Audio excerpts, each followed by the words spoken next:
What is up, everybody? Welcome back to another segment of the Why I Love series. You know, I had the first episode of Why I Love Nagatoro, or Don't Mess With Me, Miss Nagatoro. But this one is going to be on another animated series, another anime series that we're covering, which is Higiro. After being rejected, I shaved and took in a high school runaway. Wow, that was a lot to say. But so I watched this. I just got into this, and I thought this would be a perfect segment to cover on the Why I Love series, because this show it's got a lot of points and a lot of things to talk about on why I really enjoy it. So let's tackle the premise, and then we'll go with everything else. So the show begins with Yoshida on a date with Gota, and these are the first characters given to us. He confesses his feelings to this girl he's been feeling for a fat minute, and damn, is she a baddie? She a big old baddie. But she rejects him, saying she's been with someone for like 5 years, I think she says, only for him to be like on a drunken stupor, and he just ends up with him at another bar getting drunk and kind of complaining to his buddy about like, damn, I wish he would have just said this. As he's walking home one night, he stumbles upon this runaway. Keep in mind, he's drunk, and it's this young teenage girl who's like, you kind of stay at your place, I'll do anything. And he's like, don't ever fucking say that, that's fucking weird, you're a teenage girl, don't, like, someone might do this to you. And he goes, look, just stay the night, just anything. And she stays the night, and she tries to sleep with him. He's like, bitch, I don't like younger girls, I like older women. Hey, shout out to the homie, dude, I fuck with him too. Yoshida, me too, my guy, me too. But it's just very powerful. So the premise is like pretty simple.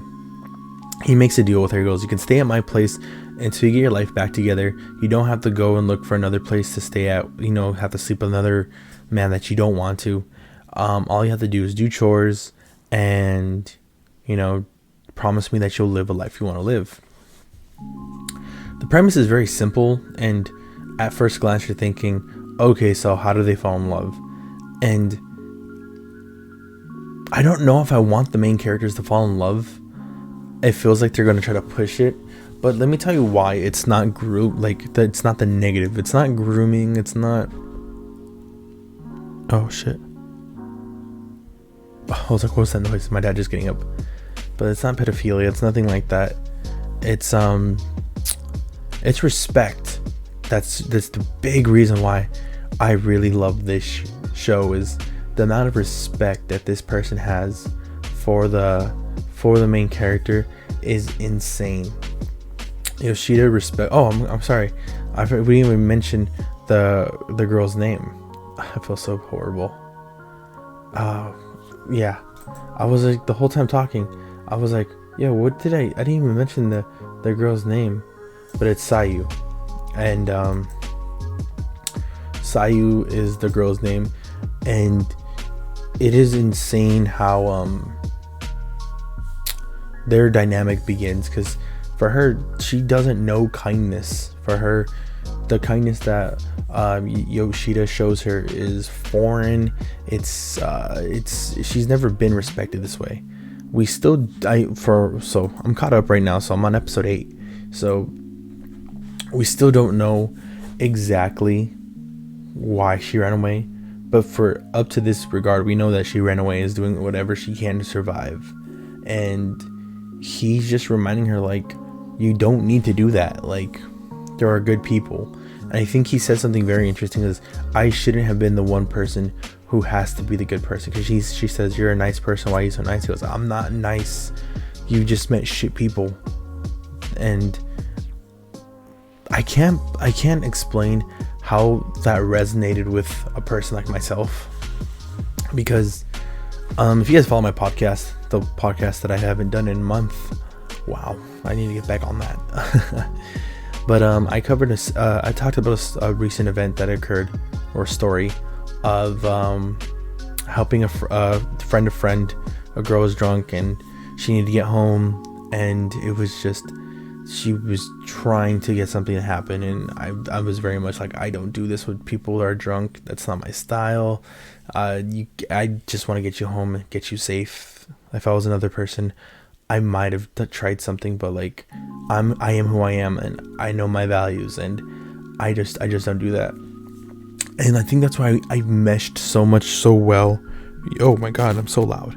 I think that's why I've meshed so well with Yoshida so much, is because of that. I think it's just because I want to say, like, there are like a lot of people in this world who are like, oh, you're acting too nice for something. And like, he's not a nice, the best way to put it is nice guy meme, like the guy who only is nice because he wants something.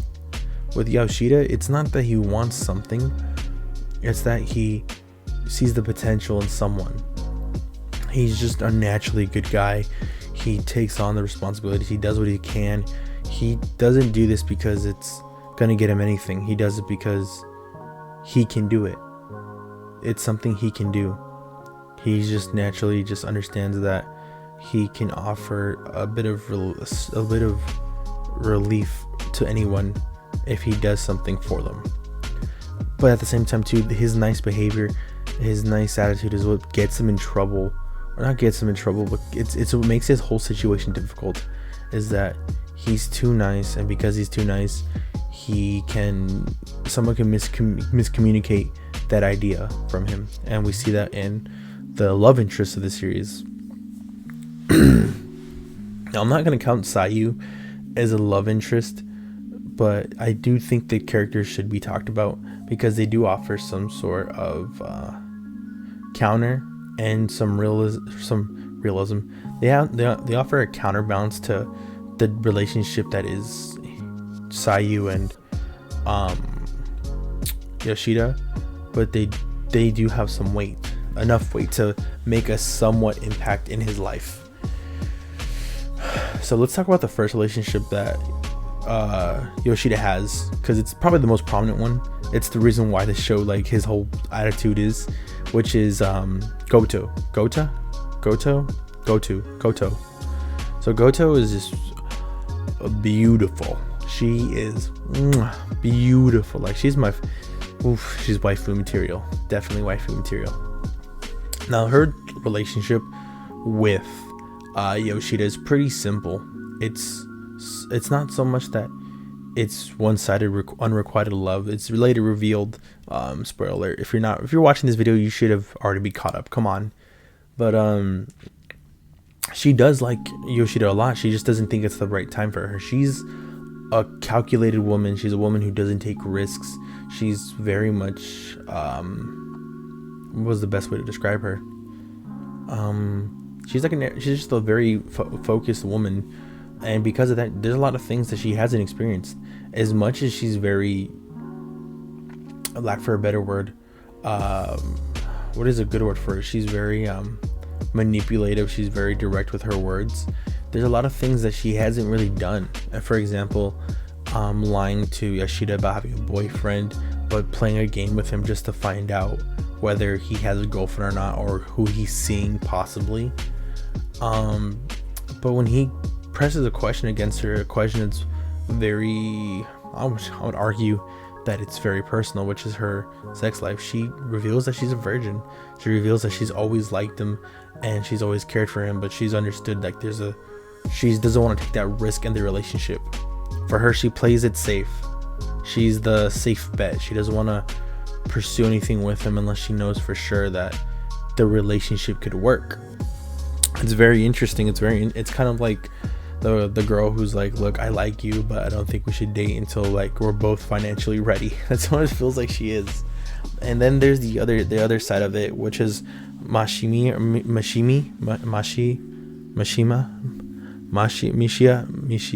I think it is. Mashima, I think. Mishima. It's Mishima. There you go. Mishima. And Mishima is the exact opposite of Goto. She is the exact opposite of her her rival in love. She's the risk taker. She doesn't want to play it safe. She goes out of her way to make these big moves to somewhat not steal the heart, but to show her appreciation, her true feelings towards Yashida.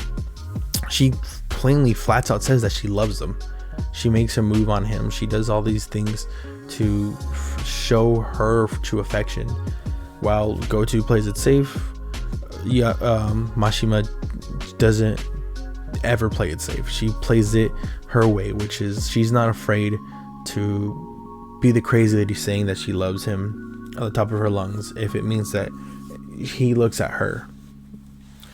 And then in the middle we have Sayu, which is the relationship that I think everyone wants to talk about the most, which is it's very pure and it's very wholesome in the best way, and pure and wholesome in the best way. And I think it's established through the means of how they connect with each other. See, for what I love about this relationship is while Sayu tries to give herself, or at least tries to approach their relationship the way she's approached all her past relationships with men, older men. Keep in mind she's like 17 and he's 26. In Japan, I think it's not frowned upon, but I think it's also not something that they can get really in trouble for. I think it gets a fine. I'm not sure.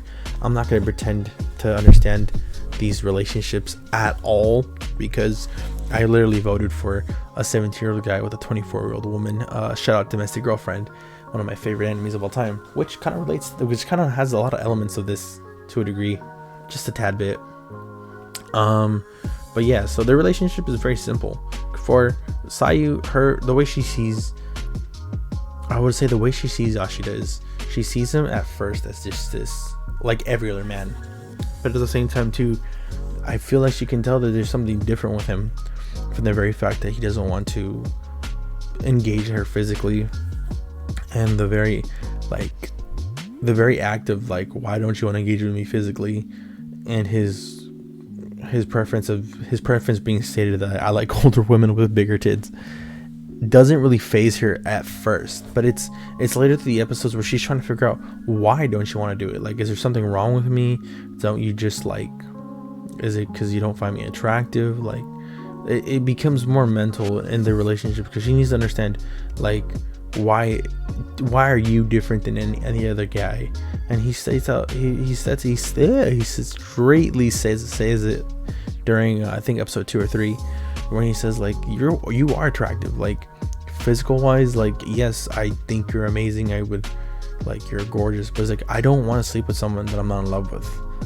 Yashida, I want to talk about him soon, like literally in a bit, but I just want to talk about Sayu first.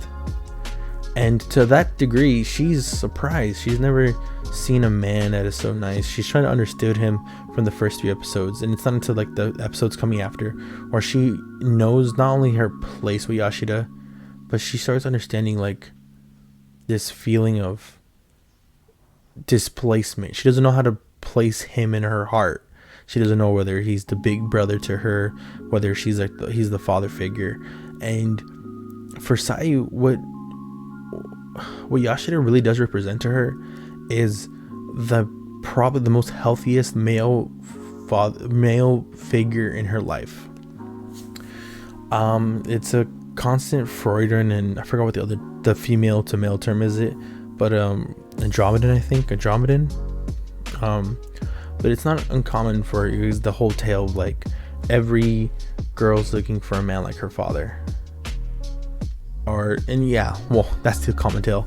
But for the direction that's played for Yashida and Sayu is, for Sayu, this is the first man in her life who's not forced himself on her, not wanted something out of her that was physical or anything. For what he wants out of her is something more of herself. It's this potential that's being seen in her that really just makes her understand, like, she doesn't want to let him down. She tries to place him as a big brother, and that doesn't feel right either. She tries to call him a father, and even that isn't correctly right either. And it's funny because his presence alone has impacted her in such a way that not only is she matured, like mentally, like she's able to understand her rights and wrongs of like just throwing herself to the world, but spiritually she understands at the moment why the very things that she did prior was just an actions of a girl who was more lost than ever, and now she's at least being able to find herself with the help of Yashida. They do have a very codependent relationship for especially for Sayu. Her portion is she gets, in a sense, she gets to live the life with a man, the domestic life with a person, without having to do the thing that she would offer at first. She gets all the, basically she gets to live a life where she doesn't have to do the one thing that when she would first do it was just an act of just survival. Now it's more than that. Now she's able to enjoy it and she's able to engage in it. And I think one of the biggest turnarounds, or the biggest shown of maturity, is when Yamaguchi visits and he tries to force himself on her and she says no. And I think a big just to like add in a little thing here, I think one big thing I do really feel like a lot of people who downplay sex workers is that they think, oh, because she does OnlyFans or because she does this or escort services, she doesn't like you think, oh, of course she likes sex. Like that's not a very accurate or healthy way to go about a person like that, or thinking that because they do this kind of material that they don't have feelings or they don't have anything like that. I think it's very disgusting. You know, it's dehumanizing if you think, oh, they do sex all the time, so what's the, this shouldn't be anything different. That's no. Every person should have the right to change their mind. Every person should be able to have their consent, and if they don't have their consent at the moment and you think just because you've done it before you can do it again, no.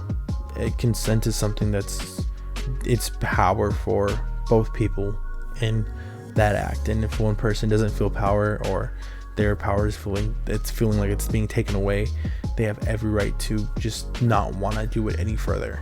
That's just something I wanted to touch on, because we do see that with Yamaguchi, and we do see that during this forced attack on her, she's matured enough to say, before she would have just taken it just because it would have been easier for her, but now she fights it because this isn't something she wants. She wants something more. And again, this is all thanks to Yamashita, who's been such a positive male influencer in her life, that dude, at times I cried watching this. I'm not gonna cap, like I really cried for her, for everything that she's been through, for all the kindness that people showed her, and seeing her just experience genuine humanity broke my heart in so many. I'm sorry if I'm crying, but it broke my heart in so many ways. Sayu, in the beginning from when I started the episode 1 to catching up, went from this girl who I was like, oh, she's trouble, to this to me, she just got to this very vulnerable person who I myself was like, I just want to give her a hug and pat her head and be a positive influence in her life.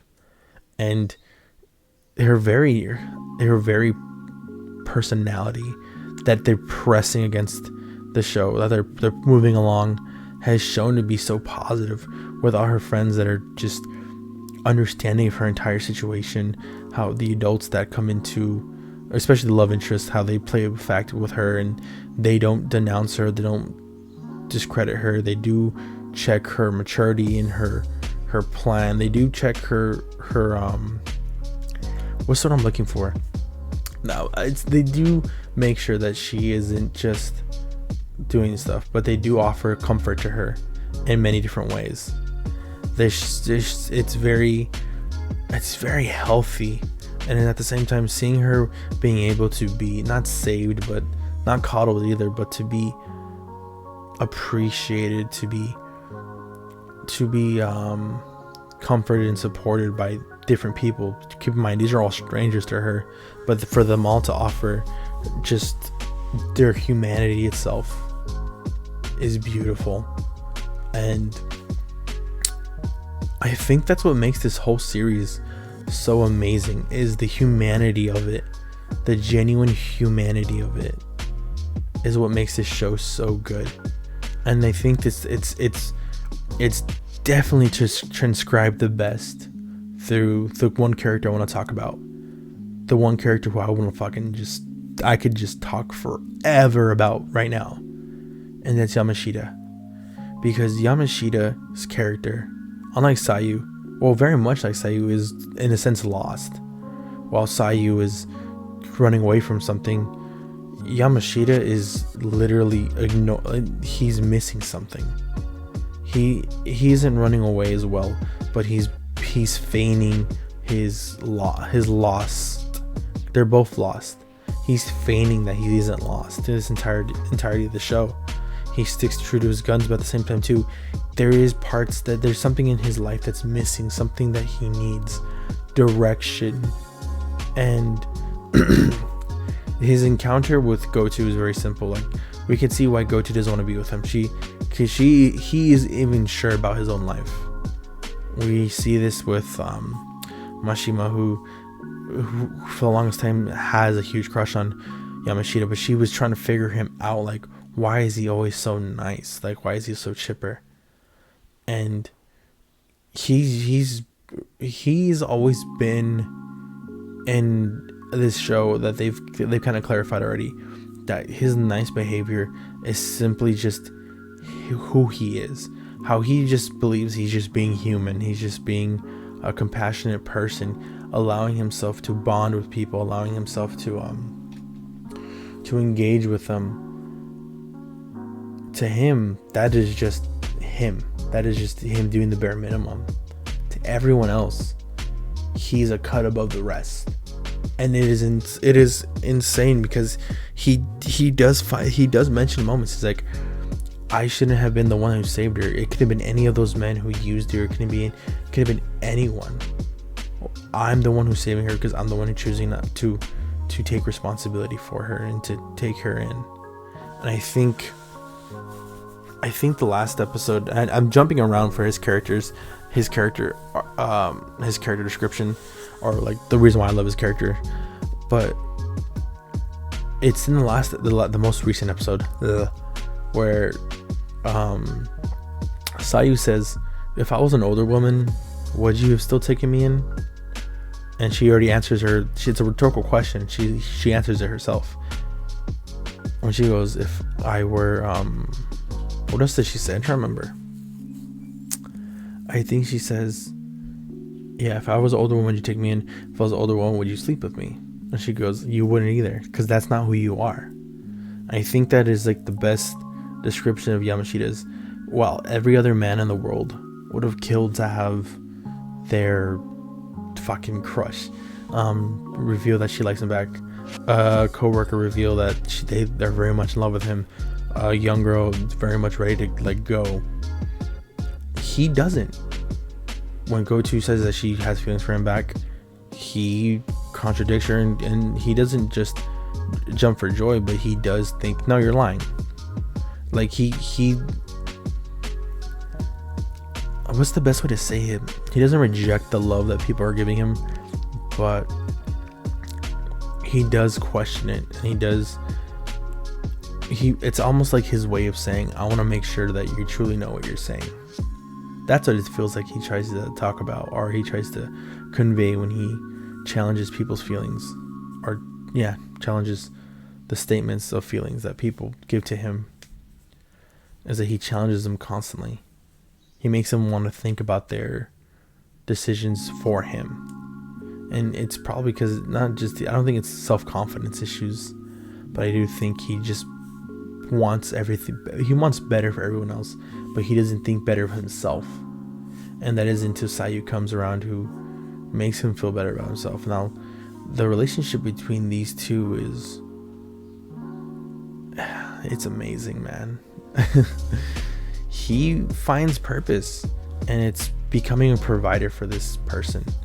It's his now role of being someone, not only is a nice person, not only taking care of everybody, but now his attention to making sure that this person's life, like, it's maturity in a sense. As much as mature as he is for his age, he isn't as mature as he could be.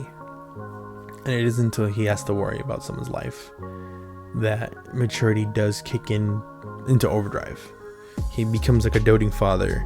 He becomes a fun loving brother figure. He becomes the exemplified example of how a man should treat her, and the type of man that she should strive for even better.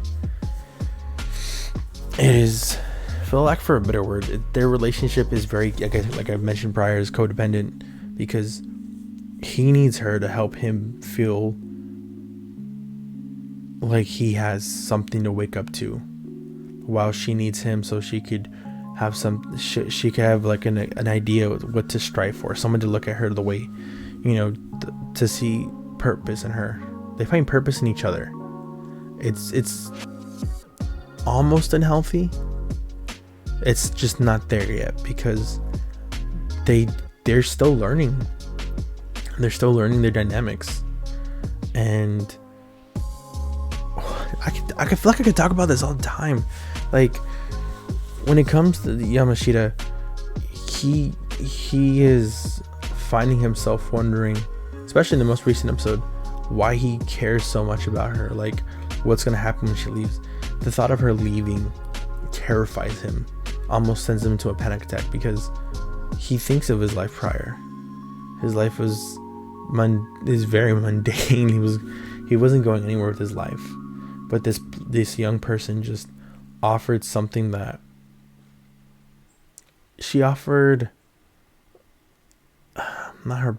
It's strange to say that she offered her just presence alone, but it's more deeper than that. Like, having someone to come home to, having someone to cherish, having someone to worry about, having someone that I want to come home to and make sure she's okay, being able to come home to cooking. Again, it's a domesticated relationship that they have that just isn't physical. It's very, very interesting. I'm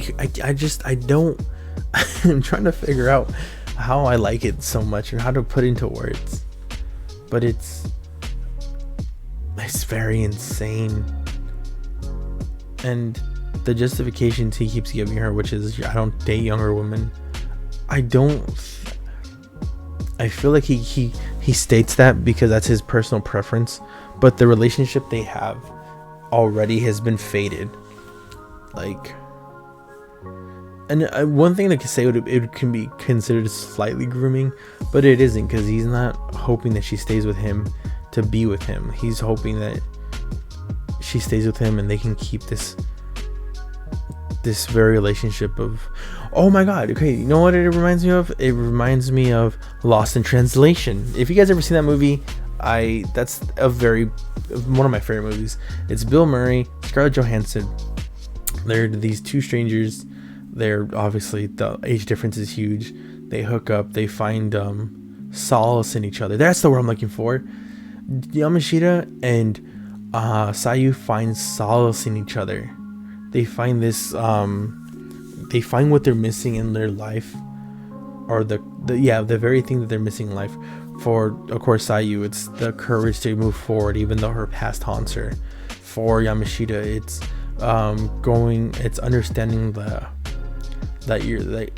it's being more aware of your life around you, to appreciate what you have and not to just fall into rotation, into a horrible routine. And I think that's what this honestly feels like. Ironically enough, Lost in Translation, they're in Tokyo as well. That's funny, but that's the perfect movie description, or movie comparison for this show is Lost in Translation. It's very powerful, and I think what I love about this most recent episode, the Summer Festival episode, is it almost feels like we were set up for this goodbye where where Sayu's older brother comes. And it's interesting that it's her older brother that comes in to pick her up. It's very much the foil to Yamashita, who's played that part of her positive male influence, whether it's her older brother or her father. And now that force, who's biologically someone who should have been doing what he's been doing, keeping her safe, keeping her fed, giving her this purpose, and putting her on the path for betterment. He's just looking for her for unknown reasons still, but he does want to take her home. It's very interesting, this relationship, because it's very hard. That there's so many underlying dynamics into trying to describe it. Is it because she finds a father figure in him and that's why she enjoys him? Is it because she finds a big brother figure in him? Is it because she finds this ideal man? Or it's very hard to understand. There's just so, that's not really hard to understand. There's so many different dynamics in their relationships that you're trying to figure out whether you want it to be romantic, or if you wanted to go to a romantic sense, or if you wanted to keep it where it's at. Personally, I wouldn't want this to be romantic, but it's anime, so it has to go that direction. But if this was actually real, I would hope it would stay very platonic, as it should be, because there's just a lot of things to unpack on the way that their relationship is. And yeah, man, I love what this show really does paint. It's the humanity of the show. We've seen the worst of it when it comes to men like Yamaguchi at times, and we've seen them change. We've seen the best of it when it comes to Yamashita, who literally turned down every girl, even the girl he was supposedly in love with, because he's worrying about somebody else. It's insane how good this show is, and why, the second I read the description on it, there's a video when I read this on my anime list, and I put this in my watch pile, and I knew when I read this description that this was going to be good. I knew it was. And I didn't expect it to catch me in the heart so much, because it really does paint the best of humanity, and it also paints that no one's ever lost, or no one can truly stay lost. We've seen this with Sayu, who's done running. Finally, someone who doesn't want her to run away, wants her to walk with them. We've seen this in even Yamaguchi, this kid who took whatever he wanted, and after an encounter with Sayu and Yamashita and getting checked and being literally at one point the most despicable character, to be somewhat more appreciable because of these understanding of humanity. For Asami, who has literally a perfect life and describes it as having everything doesn't mean you're happy. Sometimes you need to find your own path. That's what it truly is. It paints the best portrait of humanity, which is change, which is progression. There's never stillness to it. You're constantly moving forward. And despite Yamashita, who is literally the greatest human being alive, he was himself not appreciating life. He was standing still, not really seeing everything around him, not enjoying everything around him. Wasn't even he was stuck in a mundane routine.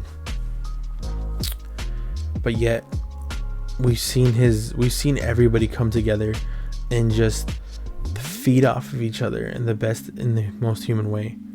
Goto seems, if I had to make a big prediction for this show, is Goto is gonna be more of a risk taker. Mashima's gonna move up in the company. She's gonna be more focused. I really do think Asami is gonna be a great writer. I think she's gonna write the story on, of course, Sayu. I think Sayu is gonna be able to get the help she needs to overcome this. And I think what makes sense to me on why Sayu and Yamashita become a couple is that she's not a little girl no more. When she's able to face her problems, when she's able to grow from the experiences that she's had prior and the very thing she's running away from is when she has grown up in the very eyes of Yamashita. And Yamashita is going to understand that, you know, being a decent human, being who he is, there are some consequences, both positive and negative, that come with that. And he has to be able to make a choice. He's going to make someone sad. And he has to be able to make that decision and understand that you can't make everyone happy. And you can't just put all the responsibility. It's in somewhat sense that you have to be selfish, is what I think he needs to get conveyed, which is his big thing for him, is he has to be able to go for what he wants. And he's able to just give it up because he understands, like, it's in the best interest, or it's just what's best, but it's not what he wants. And I think that's what Mashima and Goto have been trying to convey to him. And I think he's slowly been getting that big hint, is you have to go for what you want. And I think the last episode, he wants her to stay with him, is the very thing that he truly desires, but it's not what's best for her. Again, so it's so amazing. This show is amazing. Like, again, these lessons need to be learned. Hopefully he understands that being selfish isn't about, you know, it doesn't go against being a nice person or a decent person. Being selfish is a very human thing. Again, keyword human. Sayu wanting to progress and face her past and overcome it. Human. Asami wanting to do something that she loves prior to something that she's groomed for, which is in her learning. I mean, not in her relationship wise. Human. Yamaguchi going from being a very scumbag to being somewhat a more decent person when the chips are down and they kind of needed him to step it up. Human. These characters feel very human, and I think that's what makes this overall, the overall of the series so enjoyable, is that we're able to see humanity in these characters. They don't feel static. They don't feel still. They come to life. And I think that's why I love this show so much. It's because it's able to convey the best, well, not the best or the worst, but the true essence of humanity. But that's gonna be it, guys. I know this is like a 40-minute video. I feel like I doled a bit, but I think I got my point across on why I love this show so much. Go ahead and check out HigeHiro. After being rejected, I shaved and took in a high school runaway, because it is honestly probably it's very fun. It's more emotional, and when we finish this, it is gonna be a heartache, and I might cover it when we finish it along with Nagatoro. But anyways, guys, thank you so much for watching episode 2 of the Why I Love series. Hopefully this gets 10 likes, because we're trying to get up. That's the goal for this one. Again, remember, guys, we're trying to also hit 1,000 subscribers, so don't forget to hit that, you know, thumbs up. Also, try to guess which one I'm using in my background. If you guys can guess the background image, I'll do something cool. I don't know, maybe send you $10, maybe send you $20. But yeah, guys, let me know if the first person who I see who gets the reference or the background gets a cool little thing. Anyways, guys, peace out, peace and love, adios.